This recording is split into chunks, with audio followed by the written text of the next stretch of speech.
November 1902. Wilfred enrolled in the Sunday school here at Christchurch, just across the valley from Higher Tranmere. If the Birkenhead Institute had been one factor in the Owens' choice of a place to live, Christchurch, evangelical and in a highly respectable district, must have been another. The Owens would have rented a pew, as there were no free seats except where servants sat in the galleries, and they would have thought the money well spent. Evangelicals attached great importance to membership of a church committed to the ministry of the Word. The best preachers became well known, and few Birkenhead ministers were more famous than the vicar of Christchurch, Canon W.H.F. Robson, a superb speaker with a saintly, magnetic personality. His death in 1914 was a major local event, with crowds lining the streets and at least 50 clergymen attending the funeral. Every Sunday, he would address his large congregation, which held 1,000 or more, with such power that his words touched every listener personally. Yet he believed in action more than in talking, and spent his weekdays in tireless parish work. Comments about the canon in Wilfred's letters show that he and his mother held Robson in very high regard. Outside the family, there was perhaps no one who influenced the young Wilfred more profoundly.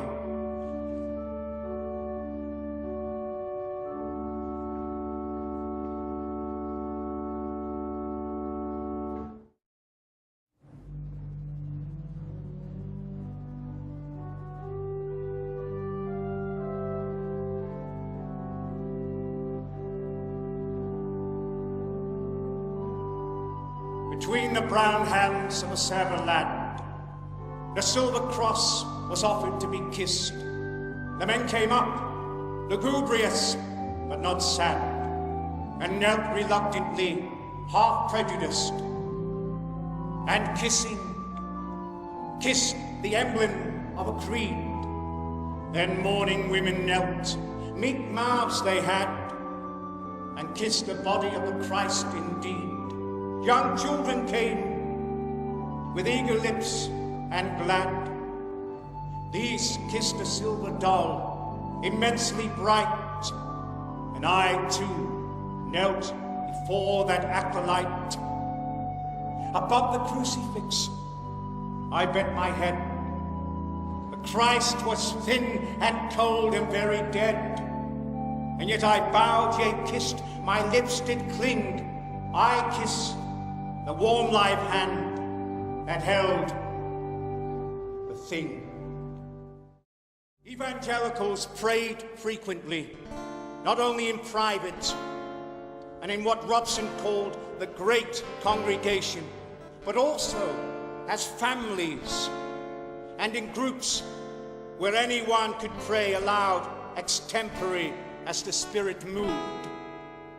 The Owens apparently never held daily prayers, but Wilfred's early letters refer to our service on Sundays and our reading after weekday tea. The service developed into what Harold remembers as Wilfred's Church, a Sunday evening event at which Wilfred officiated and preached, dressed in robes and mitre beautifully made for him by Susan. Victorian children, including Ruskin and Browning, had often preached to their families, though perhaps not in mitres. Harold says the services were conducted with perfect decorum. But he comments elsewhere that Wilfred could sometimes induce an unnatural religious fervour in the other Owen children. Wilfred loved dressing up, and Susan would have enjoyed arraying him as a bishop, secretly hoping he might become one. But Harold thinks she may have become uneasy, fearing that Wilfred might be tempted into popery. The services eventually lapsed, and with or without services, however, Susan must often have prayed with the children, their father attending when he could.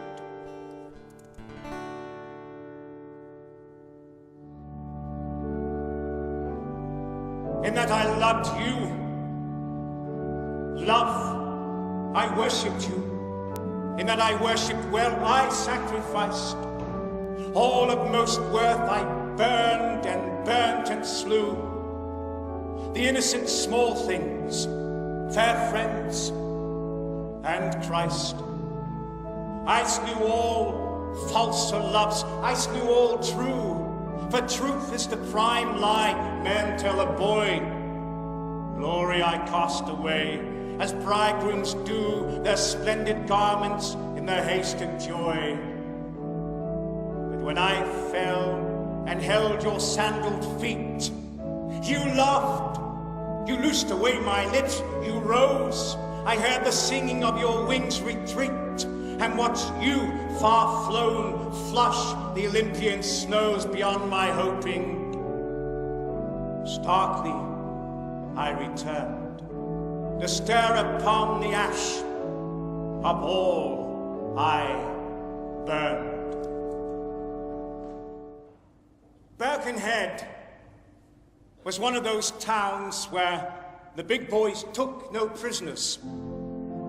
You had to fit in and be fast with your fists and your tongue, as I was to learn to my cost one day, when I was ambushed by a group of young savages, dressed as Red Indians, when I was walking to Bible class. These boys were coming towards me across the field. I suppose they thought they looked like real Apaches, but to me, they looked tough, frightening and merciless, with mud on their faces and pigeon feathers in their hair. Now there were 6 of them, big brutes, all shouting and cursing at me because I had my Sunday best suit on and short trousers. They were running across the field straight at me. I felt like a rabbit, frozen with fear. I didn't know what to do. I wanted to run, but I knew they would catch me. Besides that, my legs were paralyzed. Now, I don't want to give you the wrong impression here. I wasn't feeble. But these boys were really fierce, shouting and charging at me as though they wanted those moments to be my last on earth. The first one caught me on the shoulder roughly and flung me to the ground. They called him Seamus. The others were jeering and shouting at me, pointing, urging him to kick me, punch me. You weren't born around here, were you? You think you're better than us, Seamus bellowed. And he kicked me in the chest, and I cried. Just leave me alone!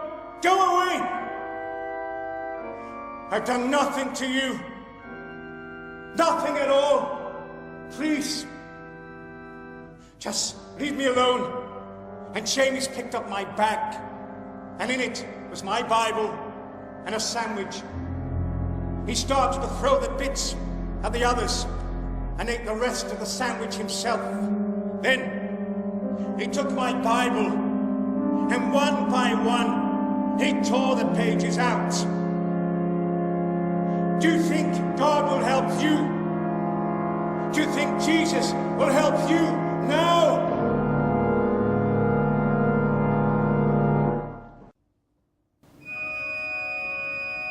What passing bells for these who die as cattle? Only the monstrous anger of the guns, only the stuttering rifles' rapid rattle can patter out their hasty orisons. No mockeries now for them, no prayers, nor bells, nor any voice of mourning save the choirs, the shrill, demented choirs of wailing shells and bugles calling for them from sad shires. What candles may be held to speed them all? Not in the hands of boys, but in their eyes shall shine the holy glimmers of goodbyes.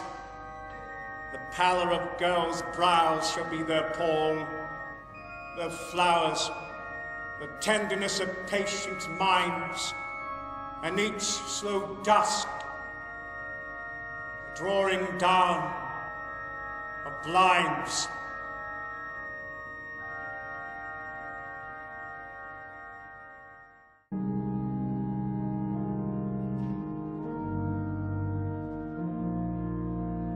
Bent double, like old beggars under sacks, knock-kneed, coughing like hags, we cursed through sludge, till on the haunting flares we turned our backs, and towards our distant rest began to trudge. Men marched asleep, many had lost their boots, but limped on bloodshot. All went lame, all blind, drunk with fatigue, deaf even to the hoots of disappointed shells that dropped behind. Guess! Guess! Quick, boys!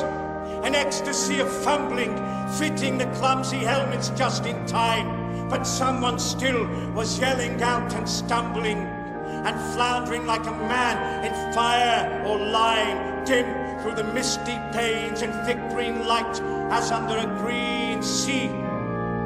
I saw him drowning in all my dreams before my helpless sight. He plunges at me, guttering, choking, drowning. If in some smothering dreams you too could pace behind the wagon we flung him in, and watch the white eyes writhing in his face, his hanging face like a devil sick of sin.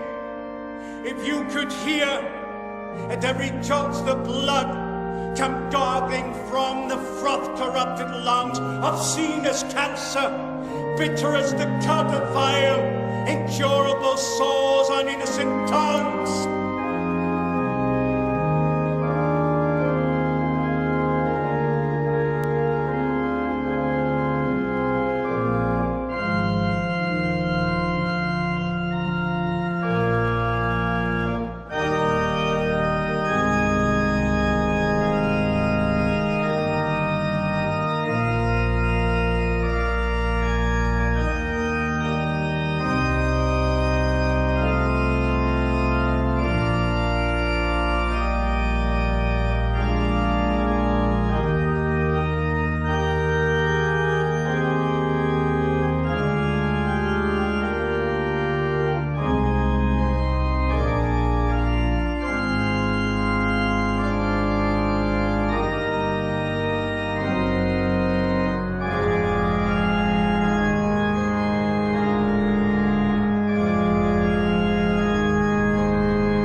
Such high zest that children hard for some desperate glory. The old lie, dulce et decorum est, pro patria mori.